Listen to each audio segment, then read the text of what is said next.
We got problems. We got chainsaw problems, guys, and I didn't anticipate this chainsaw problem. So I got a leaky oiler on my Husqvarna 460 Rancher. And we've got one of these Honda 2000i generators, and it's got a problem too. And today we're gonna go down to Northern Tool and we're gonna get these worked on. I've talked to the folks at Northern Tool and they're gonna allow us to come back there in the back. We're gonna get some awesome tips and tricks on how to maintain and take care of your chainsaw. We're gonna get that Husqvarna chainsaw worked on, and we're gonna get that Honda generator worked on. So come along today as we take a road trip off the farm. This is just part of owning property, owning a farm. You gotta do your maintenance, and sometimes you gotta call in the pros. So let's head over to Northern Tool and have some fun. Before we hit the road, we gotta take care of our farm responsibilities. So I got some farm responsibilities this morning. My cows are ready to be moved. So this is my small herd of Angus beef cows right here. These guys, we have baby cows, mama cows, we got a donkey, and I'm moving them, mob grazing them. So they've been on this section of pasture for about 24 hours and they're ready to move. We're gonna take them off of this, which has been grazed, and put them over to this, which has not been grazed. So let me hop the fence and we'll show you guys a quick cattle move. I just stepped over the fence and the cows immediately stopped mooing. That's funny. We'll open it up. Woo! Come on. Come on, ladies. Come on through. Yahoo! We're here. Awesome. So let me show you what I got here. Yeah, what do we got going on? I got a very, very sick Honda generator and a little bit sick Husqvarna chainsaw. So I'll give you that one to tote, and I'll carry this guy. Ugh. Sounds good. And we'll get busy.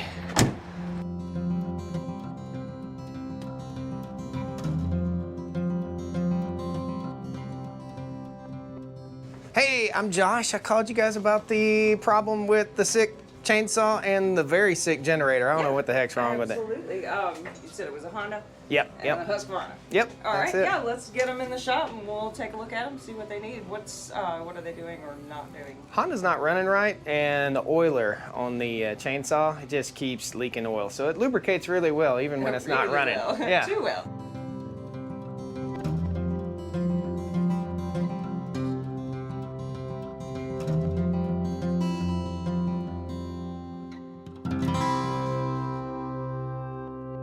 All right, guys, so we're in the back of our Northern Tool here in Colfax, North Carolina.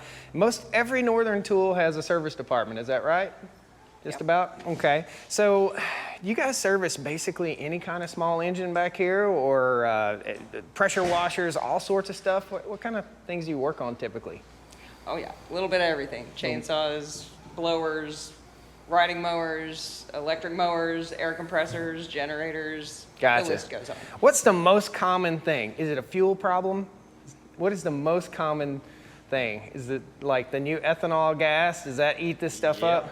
Okay. You get the bad deposits in the Yeah. carburetor. We may have an ethanol gas situation here with that generator. I don't know. It's not mine. I don't put that crap in my tools. Any advice to give to folks about putting ethanol fuel in a small engine?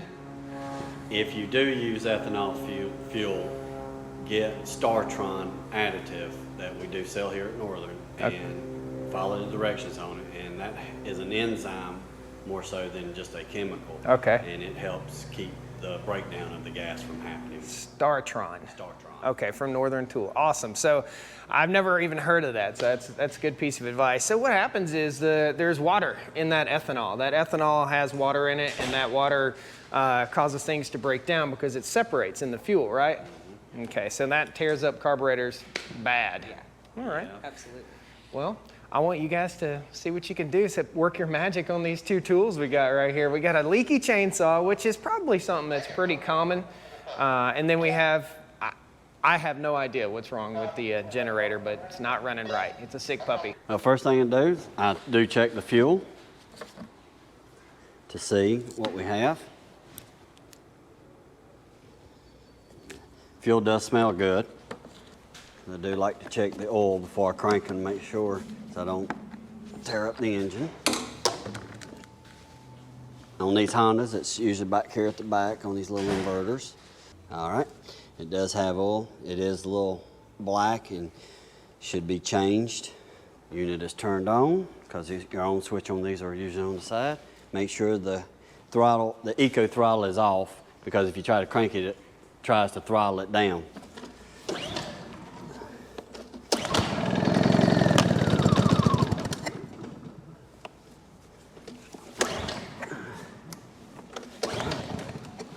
Let's go in and check the plug.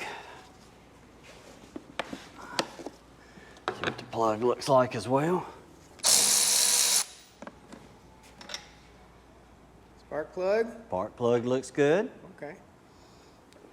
Ah, we have bad gas. Ooh. But not in the tank, but possibly in the carburetor. Actually, the filter looks good. Nice. Yep, sure does. Awesome. I will give kudos to Honda. They do make a great air filtration system on these. Nice. All right, I'm gonna grab a container and we're gonna drain out the carburetor and see what we get out of this. Nice. Because a lot of times people will put fresh gas right in on top of what is setting. There we go. So that's out of the carburetor. Because with these units have actually have a little fuel pump on them right here. So we may have to do this several times, or the carburetor could be clogged up, have a clog in it to where it's just not going to let the gas pull through. All right, we'll try this again.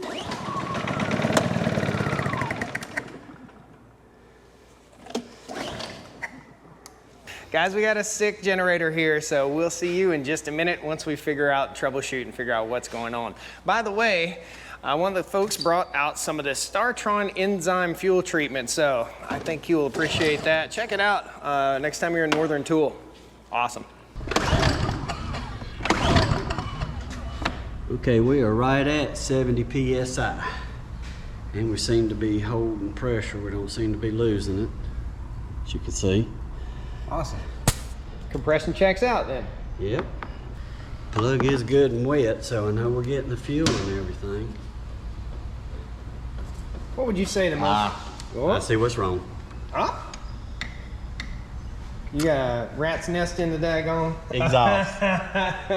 That's why we're showing compression, but a lot of times too, that if the exhaust gets clogged, which I had another generator with that issue, the gentleman said it wasn't putting out power, but what it was, the exhaust was clogged, so the motor was bogging down. And when the motor's bogged down, that's what happens. Look at that.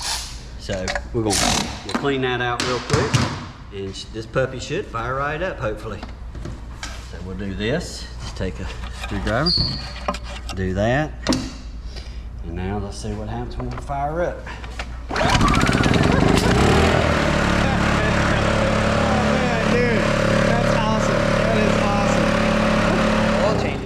Really simple with these, isn't it? You just basically tip it up and dump the oil out and refill it, right? Well, we're very fortunate here at Northern that we have the machine that sucks the oil out. Oh, so nice. It makes our job easier. It's less messy, easier on the time, on the labor cost. Stick the little thing in there.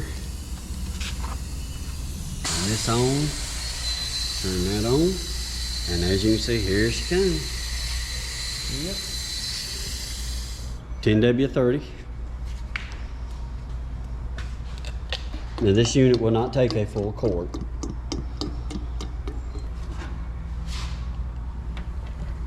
This, like I said, this is one of the things I love about Northern. They have all the cool gadgets. There we go. Now we're right up to the top of them threads. There we are. This unit just has the regular 120 outlet 3-prong plug. This is our adapter to it. We're up on 120 voltage because that's all this unit puts. This is our load bank for the 120. Since this unit is a 2000, we should be right around 1800 watts. We go to test it. There you go. So it's showing 126 volts, 59.9 hertz.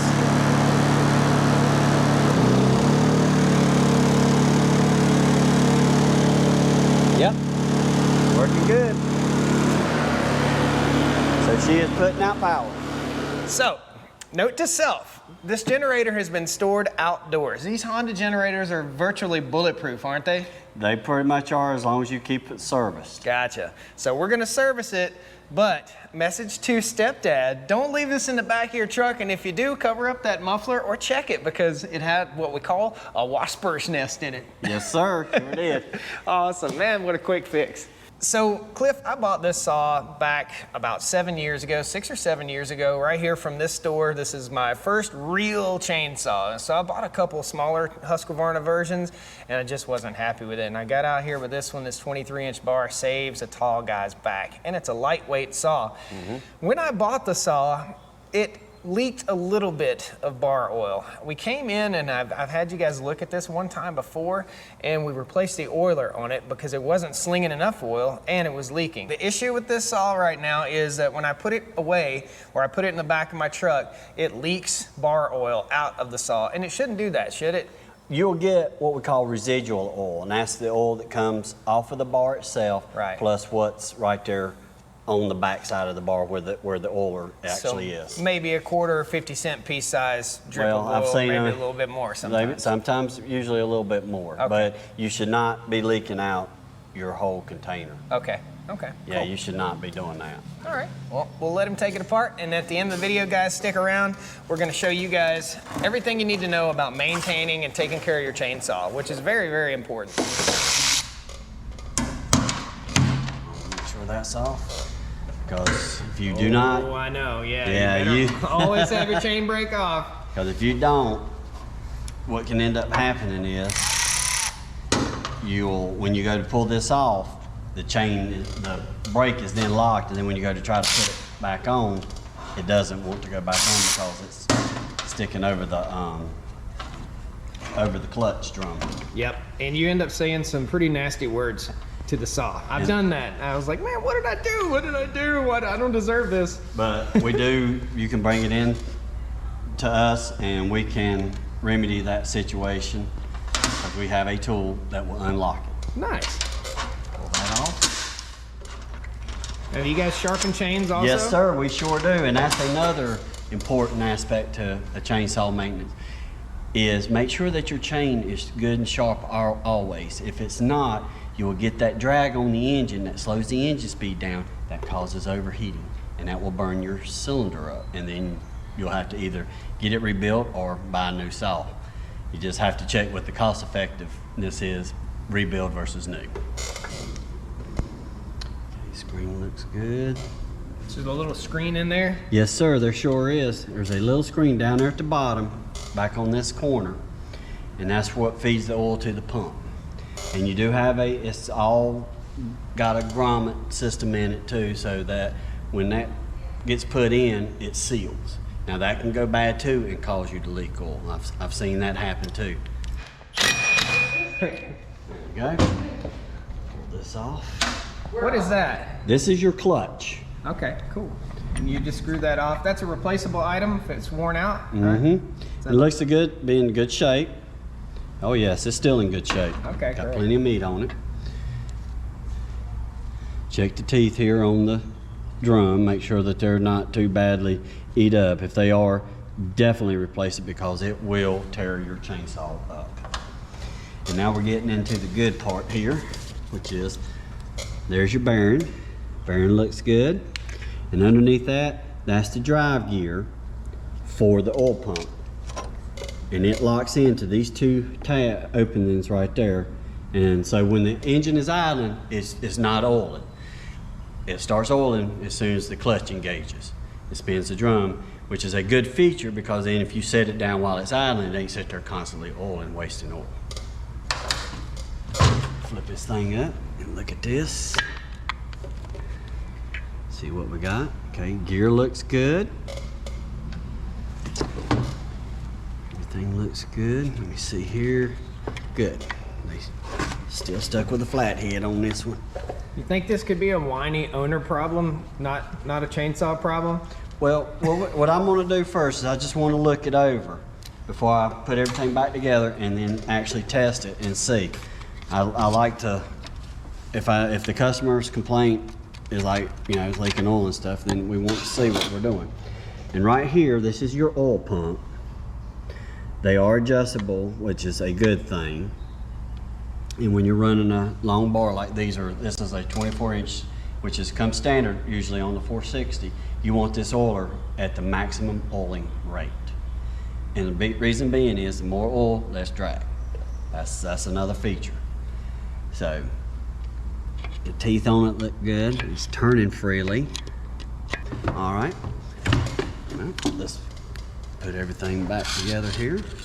Make sure that that sits good and flush. You want this always to sit flush and up against the casing. If it doesn't, then you will definitely have oiling issues to where oil may, instead of going into the oiler hole, which is right there on the back side of this one, it'll be up there at the top on the other side, like right there, which there's the oil port, little hole, and it's open, so we know you're oiling good and getting oil like you should. And then we'll put some bar oil in it and we'll crank her up, and I will crank her up without a bar on it because I want to see it oil.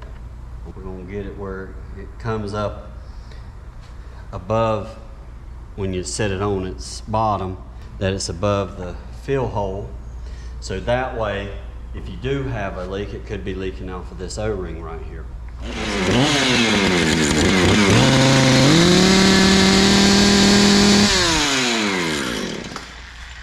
what I want to see right there.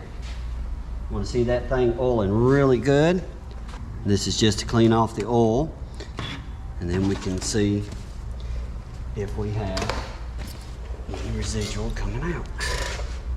And sometimes with what you get too is you'll get the oil flow coming out, and some of it will get behind this plate and collect underneath here, and then when you shut it off, you'll get quite a bit of residual oil as well.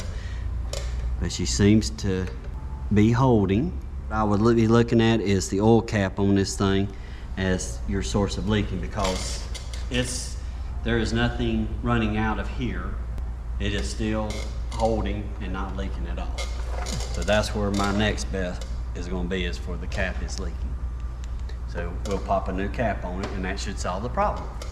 One of the things you should always check is if you're noticing that your chain is not oiling a lot, stop it, pull the bar out, and check your oil port. Now this is the way that Josh had his set up, was that oil port onto there, and it is clean, so he is getting a good oiling.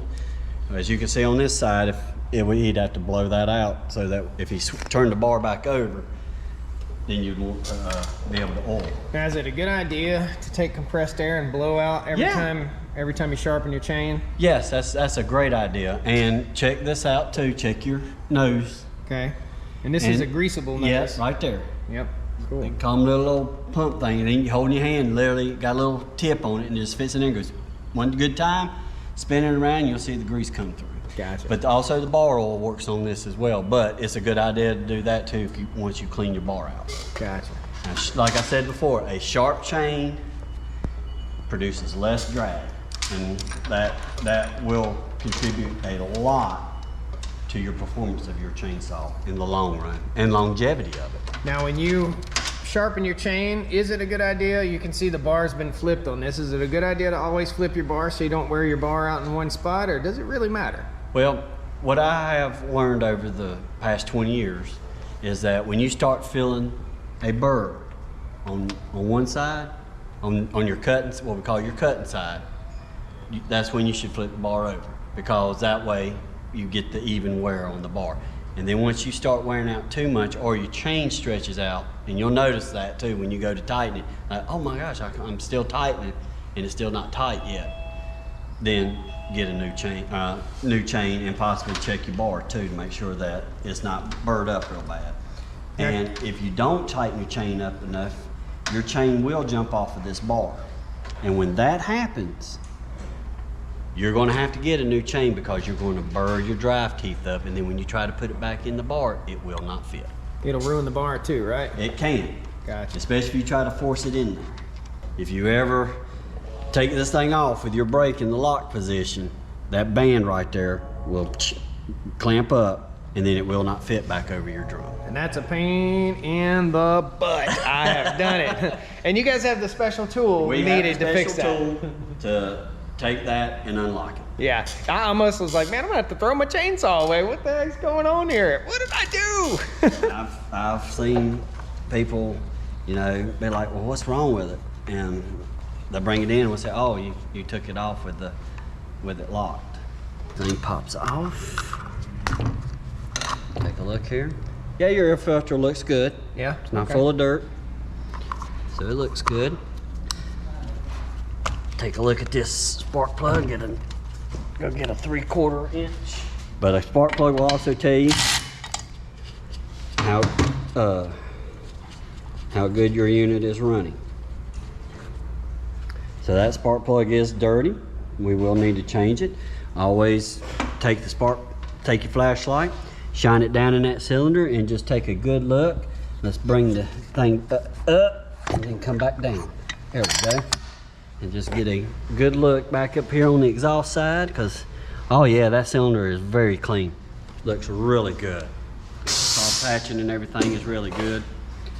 So let's get you a spark plug, which will be a BPMR 7A is a replacement plug for this, which I do highly recommend. I like NGK plugs. That's what I've always used for the past 10 years, and I've had no issues out of them. And one of the good things about the NGK BPMR 7A is also it's a solid plug. The tip does not screw off. That right there, these tips can come loose and actually back off in use, and you'll start getting a skip or even no start issues. And sometimes it's just that tip. They highly recommend to use a solid tip plug just for that reason, and plus you have a lower resistance. Go, tight. And there's the decompression valve that I was talking about earlier on some of these units. That's another thing to keep an eye on, because the carbon can build up underneath it, just like on a valve, and actually hold it open just a little bit and give you a loss of compression.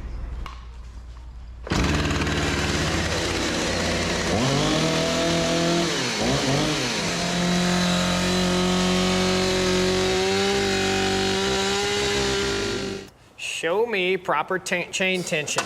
Now this is what I was taught.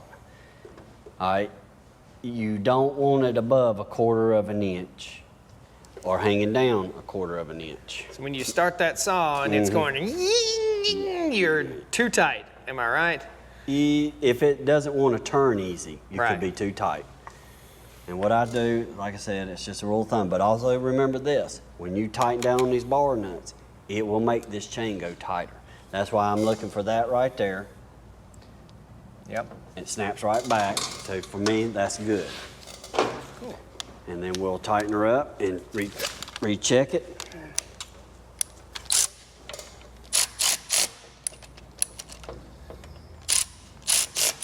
There we go. And you can see it tightened up. Right on. The official chainsaw scientist of Northern Tool. Cliff, thanks, man. I've learned so much, and hopefully you guys have learned so much about the way a chainsaw works. And also, you know, you can save yourself a little bit of money by using a little bit of common sense and checking the exhaust on your generator and just keeping it up. Yes, sir. I appreciate you doing that service. Appreciate everything. Yes, sir. Air filter and everything. We'll check all that stuff before we leave here, make sure everything leaves out in perfect working condition. But man, super impressed. This is my first time in the back at Northern Tool, in the back room where all the magic happens. But man, truly a professional that really knows his stuff. He is a unicorn when it comes to explaining this stuff. I told him, man, you need a YouTube channel, show people how to fix this small engine stuff. It's awesome. So thanks, Cliff. Thank you, big thanks, sir. and a big thank you to Northern Tool for letting me come back here and enjoy learning with you and teaching you guys. So be sure you check out your local Northern Tool store, northerntool.com. I think that's what it is, northerntool.com. Yes, sir. Again, guys, this is a family-owned company, started right in Minnesota. So great. Next time we go up to Minnesota, we're gonna visit Northern Tool's headquarters. That would be way cool. Thanks, guys. Be sure you pound that like button on the way out the door here. Jump in, subscribe to the channel if you're not already subscribed. Now you know what it's like. And people buy other brands of chainsaws because they think that it's the only one that can be serviced. But Northern Tool takes care of everything, doesn't it? Mm-hmm. Awesome. Thanks, guys. We'll see you next time on Stoney Ridge. Woo! You gotta do the woo. Woo! Yeah, he's got it. Come on down to the Stoney Ridge. Bring your wife and bring your kids. We're living life pure and sweet. That's the way it's supposed to be, Stoney Ridge. Woo! Get the cat back off of it. This ain't got no gas in it. I ain't running. Thanks, Carl.